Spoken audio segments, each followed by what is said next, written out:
33% महिला आरक्षण नव्या जनगणनेशिवाय 2011च्या जनगणनेच्या आकडेवारीनुसार लागू करण्यासाठी घटना दुरुस्तीवर लोकसभेत चर्चा सुरू आहे। मात्र काल 2023 मध्ये पारित करण्यात आलेली घटना दुरुस्ती लागू करण्यात आली आहे। केंद्रीय कायदा मंत्रालयाने त्यासंबंधी नोटिफिकेशन जारी केले आहे आणि त्यामुळे जरी केंद्र सरकारला सध्या प्रस्तावित घटना दुरुस्ती संमत करून घेता आली नाही तरीही यापूर्वी संमत केलेला महिला आरक्षण घटना दुरुस्ती कायदा लागू करण्यात आला आहे। फक्त त्यासाठी 2029च्या लोकसभेत 33% महिला आरक्षणाची अंमलबजावणी करण्यासाठी केंद्राला 2029 आधी जनगणना पूर्ण करावी लागेल।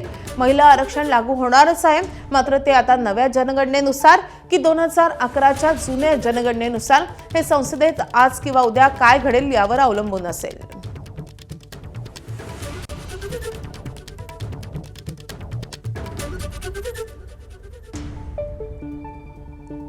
तर हे महिला आरक्षण लागू करण्यात आलेलं आहे, म्हणजे 2023च्या कायद्यानुसार आता हे लागू झालेलं आहे। मात्र आता जुन्या जनगणनेनुसार म्हणजे 2011च्या जनगणनेनुसार ते लागू होणार की आता नवी जनगणना जी आता सुरू होतीये तर त्या जनगणनेनुसार हे लागू होणार, हेच पाहणं अतिशय महत्त्वाचं असेल।